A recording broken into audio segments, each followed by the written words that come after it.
أهلا وسهلا ومرحبا بكم في رحاب درس الطريق إلى العربية আজ আমরা আত-তরিক ইলাল আরবিয়া কিতাবের আল জুজুল আউয়াল থেকে আল বাবুল আউয়ালের আদ-দারসুস আদ-দারসুল আউয়াল থেকে আমরা আলোচনা করব ইনশাআল্লাহ।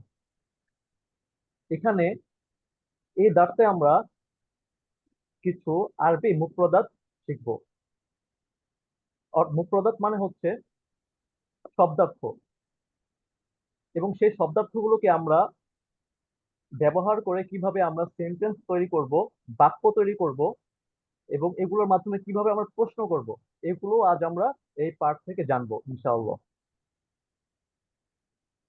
প্রথমেই একটি শব্দ আমরা দেখতে পাচ্ছি, কিতাবুন। এটা আমাদের সকলের পরিচিত একটা শব্দ, এটা আমরা বাংলা ব্যবহার করি কিতাব। সেটা আরবিতে আসলে কি হবে? কিতাবুন। কিতাবুন অর্থ একটি বই। কলামুন একটি কলম। কলম স্বাভাবিকভাবে কি আমরা বাংলা ব্যবহার করি, শব্দটা মূলত কি আরবি। আরবিতে হবে এটা কলামুন, একটি কলম। কুরসিয়ুন। কুরসিয়ুন একটি চেয়ার। বাইতুন একটি ঘর। বাবুন একটি দরজা। মিসবাহুন একটি বাতি। জিদারুন একটি দেয়াল। সারিরুন একটি খাট। এখন আমরা জানবো, এগুলো তো আমরা এখন আরবি জানলাম এবং প্লাস বাংলা জানলাম, এখন এটাকে কিভাবে ইংলিশে বলা যায় সেটাও আমরা আজকে জানবো ইনশাআল্লাহ। Thank you, sir. Welcome everyone to our first lesson. In this lesson, inshallah ta'ala, we'll talk about few basics vocabulary that we are quite familiar with, that we can relate with. এই লেসনে আমরা চাইবো আমাদের দারসুল আউয়ালের প্রথম কিছু কালিমা, English word গুলা বুঝতে এবং ওয়ার্ডস গুলা কিভাবে ব্যবহার করে আমরা সহজ সহজ জুমলা বা সেন্টেন্স তৈরি করতে পারি। So let's begin, inshallah. The first word is very simple. Kitabun simply means a book. A, b, a, k, book. Then we have the word qalamun. Qalamun simply means a pen. P, a, n, pen. Then we have the word kursiyun. Kursiyun means a chair. Notice we have ch here. Okay, we'll learn about phonograms and phonemes later on, inshallah. So how are you going to sound it out or spell it? So we will use C and H together. Then we have A and I together. That is also multi-letter phonogram. We'll call it A. A, chair. Okay, mashallah, that's kursiyun. Next up, we have the word baytun. What does baytun mean? It simply means a house. So we can say a house. And for the chair, we also have a chair. Okay, moving on. The next word is pretty simple as well. Bab. Babun means a door. So we can say a, d, o, r.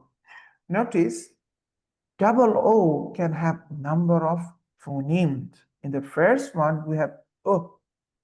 But in the second one, we have O.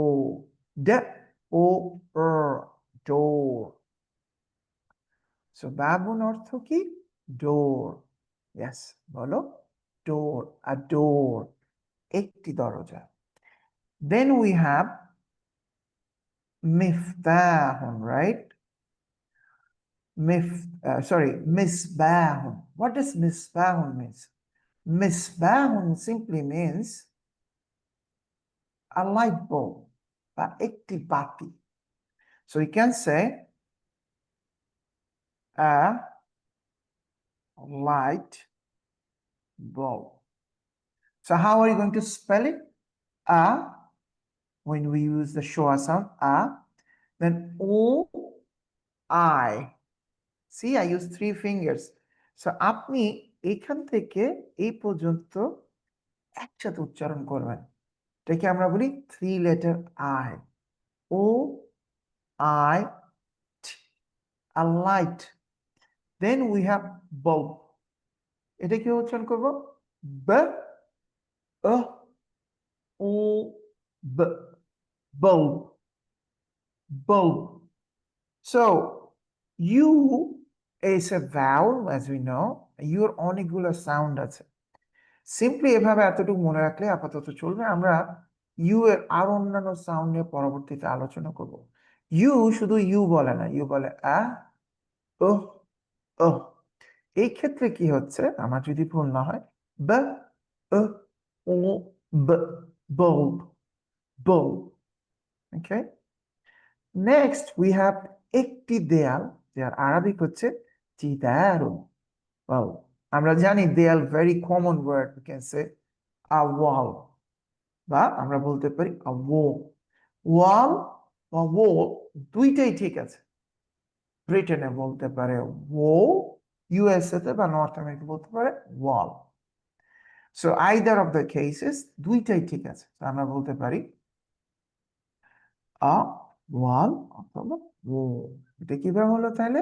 ওয়া, ও, উ, উ, wall. Okay. The next one is সারিরুন। সারিরুন মানে কি আমরা জানি, একটু আগে sir বললেন, একটি খাট। একটি খাট যেখানে আমরা বিশ্রাম নেই। সো সারিরুনকে আমরা ইংলিশে কি বলতে পারি? Very simple, a bed. ব, এ, ড, bed, a bed. So again আজকে স্যার এবং আমরা চেষ্টা করছি টুগেদার আপনাদেরকে এই common basic domestic relatable items গুলোর সাথে পরিচয় করে দিতে। A book, a pen, a chair, a house, a door, a light bulb, a wall, and the bed. এখন আপনি ইনশাআল্লাহ দেখবেন স্যার এই ওয়ার্ডস গুলাকে কিভাবে ব্যবহার করে বেসিক ডেমনস্ট্রেটিভ প্রোনাউনকে ইউজ করে জুমলা তৈরি করবেন ইনশাআল্লাহ। شكرا لك على إلقاء الترجمة باللغة الإنجليزية. فهيا نتعلم المفردات الجديدة. এখন আমরা শিখবো এটা দিয়ে আমরা আরবিতে কিভাবে ইশারা সূচক বা ইঙ্গিত সূচক শব্দ শিখতে পারি। আরবিতে কিভাবে আমরা এটা সেটা ওটা এগুলো কিভাবে আমরা আরবিতে বলবো। প্রথমে আছে হাদা, হাদিহি। হাদা, হাদিহি অর্থ ইহা, এটি। জালিকা, তিলকা। জালিকা, তিলকা উহা, সেটি। আমরা ইঙ্গিত সূচক কালিমাগুলো শিখে ফেললাম। এগুলোকে বলা হয় ইসমুল ইশারা। এখন এই ইসমুল ইশারা ব্যবহার করে আমরা কিভাবে বলবো যে এটা একটি বই, সেটা একটি কলম, এটা কিভাবে বলবো। আমরা যে উপরে যে মুফরদাত গুলো শিখেছি সেগুলো আমরা ইউজ করব এই ইসমুল ইশারার সাথে। যেমন হাযা কিতাবুন, হাযা কিতাবুন ইহা একটি বই। যালিকা কলামুন, যালিকা কলামুন উহা একটি কলম। তো এখন এগুলোকে আবার ইংলিশে কিভাবে বলা যায় সেটা আমরা জানবো ইনশাআল্লাহ। জি স্যার, অবশ্যই। সো স্যার যেটা বলছিলেন যে আমরা যদি কোনো কিছুকে পয়েন্ট আউট করতে চাই, পয়েন্ট করে বলতে চাই ক্লোজ বা দূরে, তাহলে আমরা কিভাবে বলবো? সো ক্লোজ জিনিসটা আমরা বলতে পারি না ইট ইজ, দূরের ক্ষেত্রে বলতে পারি দ্যাট ইজ। সো এভাবেই আপনি আল্লাহর ইচ্ছায় শুরু করতে পারবেন বেসিক সেন্টেন্স কনস্ট্রাকশন। সেন্টেন্সকে কিভাবে আমরা সহজভাবে গঠন করতে পারি। সো অবভিয়াসলি আমরা এখানে কি বলছি? হাজা, হাজিহি, কাছের জিনিসগুলোর ক্ষেত্রে। বাট নোটিস এখানে দুইটা ফর্ম আছে, ইট ইজ অথবা দিস ইজ এর ক্ষেত্রে। ইংলিশে বেসিকলি এরকম হাজা হাজির ফরমেশন নেই।